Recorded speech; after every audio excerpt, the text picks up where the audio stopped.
Welcome to a special edition of America Uncanceled. We had the great honor, as Matt has mentioned, in meeting with a delegation of members of Congress from Brazil, as well as journalists and activists. And joining me now is Paulo Figueiredo. He's a journalist, one of the top journalists from Brazil, that now you're living in Florida. Tell us your story. I've been living in Florida for the best part of the last decade, but now it's different because now I live under exile. I can go back to Brazil. Why?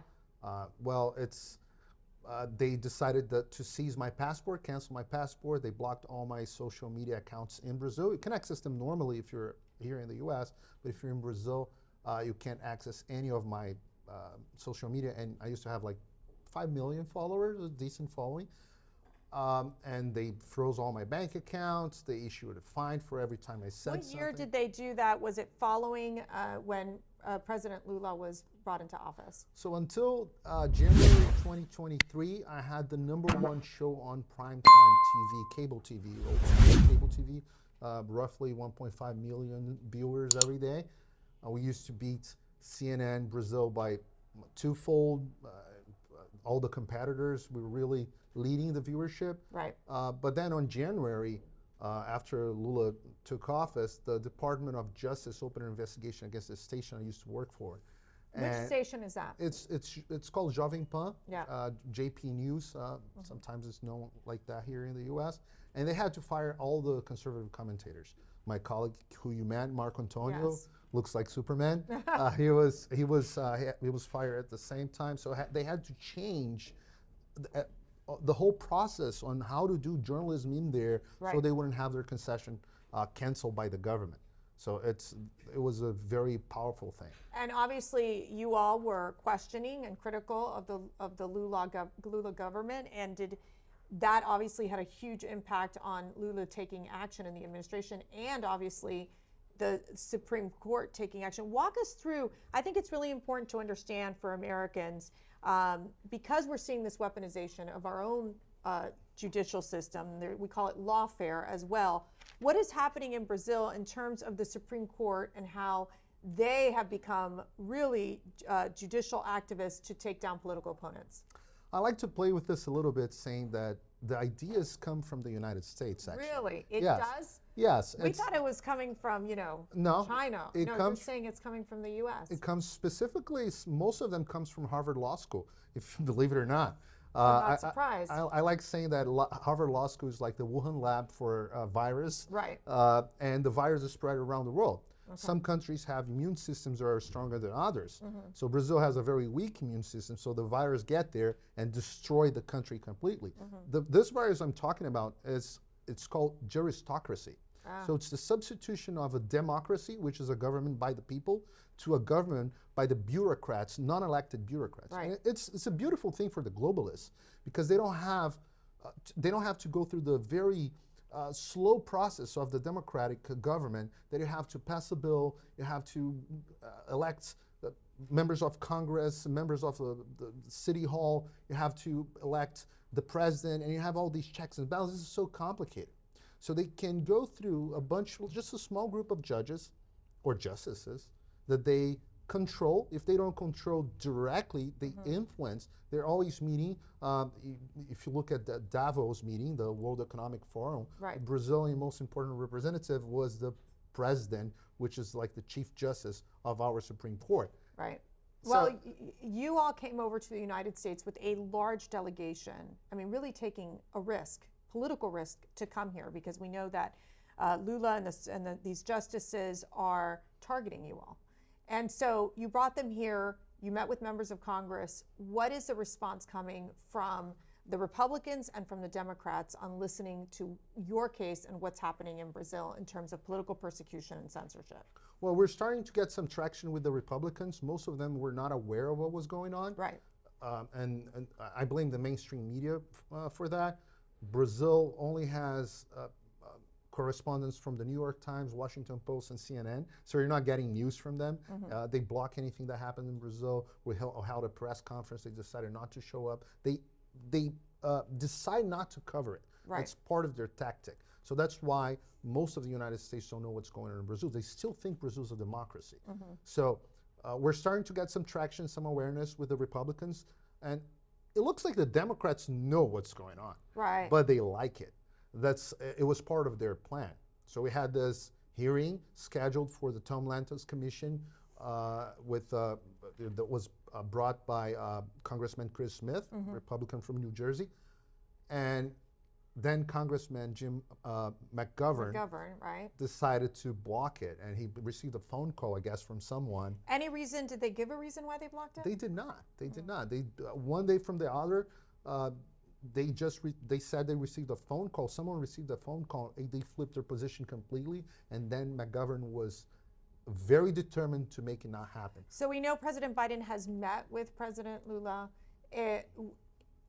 Obviously, they view Brazil as an important trading partner, but it seems that the Biden administration is not willing to be critical at all of these draconian actions taken by President Lula and the Supreme Court against their political opponents. Is that the sense that you're getting from the Biden administration? Well, the Biden administration, I think sometimes they're a little disappointed with the way that Lula is behaving, because they thought that, and they actually vocalized that. There was a representative of the Department of State that said, well, look, we helped you.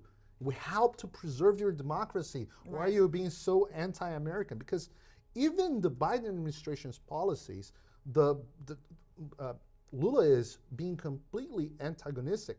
If you think about what Lula is trying to do with the BRICS, trying to undermine the dollar as the global currency for trade, he's working actively to support Hamas. I think now he's the most important leader in the free world that is openly supporting Hamas against Israel.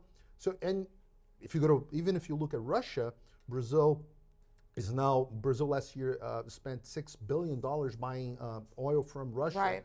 So all the policies, all the foreign policies of Lula are antagonistic of what Joe Biden I don't know what he's trying to do. I don't know if he does. I think he's asleep half the time or falling downstairs. But I think China, you have the problem with Brazil attaching itself to China, to Russia, to Iran. I mean, all of them U.S. enemies. I mean, what's the next step? I mean, if they're going to try to trample on political opponents, if they're going to try to put Jair Bolsonaro in jail, what is the next step for the political opposition? Well, you have two visions of the world, and America is not the perfect place. I think we've seen better days. Yes. But still, if you can compare America and China, it's two different completely views of the world. And like it or not, you're going to be influenced by one of them. And you have to pick a side. It's like the Cold War in a sense. Yes. It's a new Cold War, right? Brazil is picking China's sides. And that's very important for geopolitical reasons. I keep saying war is people, food, iron, and energy. So Brazil is the fourth largest food producer in the world. Most of the food that China eats comes from Brazil. Brazil is the second iron ore producer in the world. Brazil has more energy than most OPEP country, produces more oil than most OPEP countries. And also, Brazil is fifth or sixth largest population in the world. So from a geopolitical perspective, Brazil is very important. China knows it, and they're bringing Brazil closer to them. And on the flip side, Brazil is becoming more and more like China.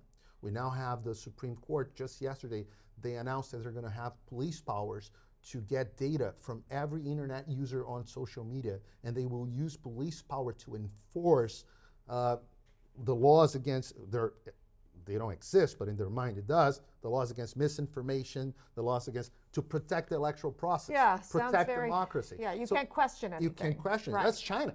That's China. Not the vision. Well, and it's happening here in the U.S. It is. I mean, Same you've virus. seen the Biden administration, the same virus, basically connecting with these social media companies in pushing and saying this is misinformation, this is not. It's interesting because our Supreme Court is taking up that issue.